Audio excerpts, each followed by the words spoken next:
चलिए आज की जो अध्याय है वह 5वां अध्याय है और उसमें कहानी है एक हुंडरू का जलप्रपात।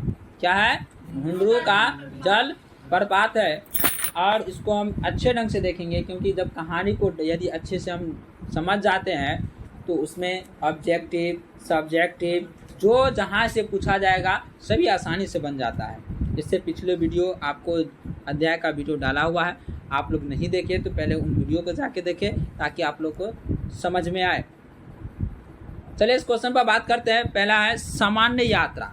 सामान्यतः जो यात्रा था, यात्रा वृत्तांत में पारंपरिक रूप से महत्वपूर्ण धार्मिक है। ये कैसी है? ये धार्मिक और सांस्कृतिक स्थानों का वर्णन किया गया है। धार्मिक और सांस्कृतिक स्थानों का जो है वर्णन किया गया है। मतलब यह हुंडरू के जलप्रपात जो है, तो ये हुंडरू का जलप्रपात धार्मिक और सांस्कृतिक स्थानों का वर्णन किया गया है। हुंडरू का जलप्रपात आदिवासी, कहाँ जी? आदिवासी संस्कृति की विशेषता को उभारने वाला यात्रा वृत्तांत है। पूछ सकता है हुंडरू का जलप्रपात आदिवासी संस्कृति की विशेषता को उभारने वाला यह यात्रा वृत्तांत है। इस दृष्टि से पाठ उल्लेखनीय है। पहाड़, नदी, जंगल की सुंदरता के साथ ही उस इलाके में आसानी से उपलब्ध अभ्रक और कोयला खदानों का भी वर्णन किया गया है। और यह हुंडरू के जलप्रपात में कहाँ जी? नदी का, पहाड़ों का, जंगल की सुंदरता का और उस इलाके में रहने वाले जो अभ्रक है, कोयला खदान है, उन लोग सबका भी चर्चा किया गया है। यानी प्रकृति के साथ ही मनुष्य की जिजीविका और श्रम की महत्ता का संयोजन है। पाठ में बहुलवादी संस्कृति मानी सामाजिक संस्कृति के प्रति विश्वास प्रकट किया गया है। झरने की सुंदरता और प्राकृतिक दृश्य की विशेषता के उद्घाटन के पाठ में रोचक बन गया है। छोटा नागपुर स्वर्ग का एक टुकड़ा है। यहाँ पर जो हुंडरू का जलप्रपात में जो कहानी है ये छोटा नागपुर से लिया गया है। अगर छोटा नागपुर जो उसमें है वह एक स्वर्ग का एक टुकड़ा है। किसका एक टुकड़ा है जी?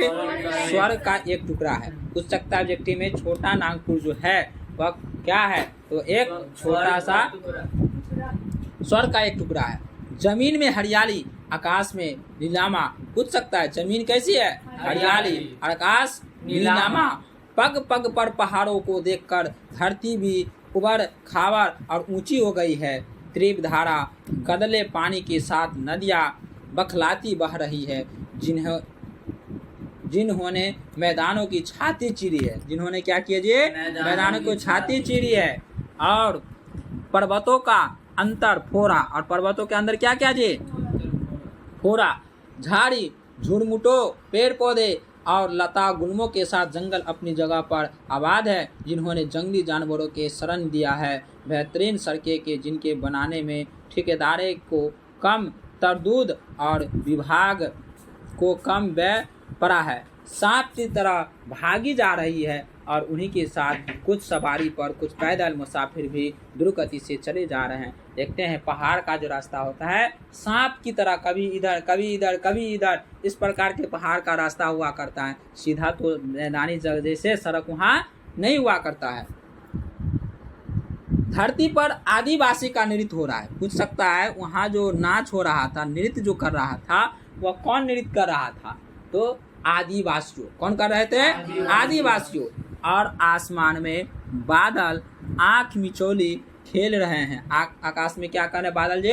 आंख मिचौली खेल रहे हैं। जन जन के कंठ के मादक गीतों से सृष्टि हो रही है। पूछेगा क्वेश्चन ये किसके गीतों से वहाँ पर जो है सृष्टि हो रही थे? जन जन के कंठ से मादक गीतों की सृष्टि हो रही थी। कौन सा गीतों का? मादक गीतों का सृष्टि हो रही थी, जिनसे पहाड़ और मैदान में गूंज रहे हैं। जंगली जानवरों की आवाज के साथ जंगल का कोना कोना बोल रहा है। विचित्र विचित्र पक्षियों की चहकन में पेड़ों की शाखा गुलजार है। पेड़ों की शाखा वहाँ पर क्या है जी? गुलजार है। सुंदर जलवायु, मनहर वातावरण, हवा धीरे धीरे डोलती है तो अपने साथ फूलों की सुरभि बिखरते चलती है। बादल धीरे धीरे बरसते तो उनसे स्वस्थ शरीर और सुंदर स्वास्थ्य का वरदान मिलता है। जब बारिश क्या होता है जी, बादल धीरे धीरे बरसते हैं तो स्वस्थ और सुंदर शरीर का वरदान मिलता है। नदियाँ कल कल छल छल स्वर बहती है। नदियाँ कैसी बहती है? कल कल और छल छल स्वर में बहती है। तो किनारे पर के रहने वाले को अमृत बांटती है और किनारे पर रहने वाले को क्या बांटते हैं? अमृत बांटती है। झरने के सतत झरझर कर आंखों को तरी और नमी कल्पना को सुंदर खुराक, चित्त को स्वच्छता और पवित्रता प्रदान करते हैं। खानों में कोयला, खानों में क्या है? कोयला, अबरक, जंगल में तरह तरह की लकड़ी, फूल, फुलगनियों पर नाचती तितलियां, फल भाड़ के झुके जा रहे पेड़, शोभा संपन्न अब्र वर्णीय घाटियां, सुषमा की दर्शनीय नदियां, हरिती माँ वाले मनमोहक मैदान, मन पर जादू जैसा असर करने वाला पर्वत, मस्त निवासी, इन सब के साथ यह एक छोटा नागपुर है। कौन सा नागपुर है? छोटा नागपुर। फिर से सुन लो। खानों में कोयला, खानों में क्या है? कोयला और अबरक, जंगल में तरह तरह के लकड़े, फूल फुगनियों पर नाचती तितलियां, फल भार से झुके जा रहे हैं पेड़। फल भार से कौन झुके जा रहे हैं? पूछ सकता है। फल भार से कौन झुके जा रहे थे? पेड़। शोभा संपन्न वर्णीय क्या है? घाटिया वहाँ का है। सुषमा दर्शनीय क्या है? नदी है।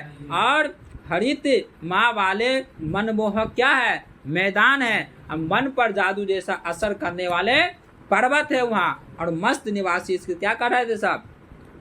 छोटा नागपुर एक बन गया था। अब एक और पृथ्वी अपने कोष के उगल रही थी। एक और पृथ्वी क्या कर रहा था? अपने कोष को उगल रही है। वह कोयला बनकर लोगों के घरों में सोना ला रहा है। और वह कोयला बनकर लोगों के घरों में क्या लेकर आ रहा था? सोना। एक और पृथ्वी अपनी चमक दमक का प्रदर्शन कर रही तो वह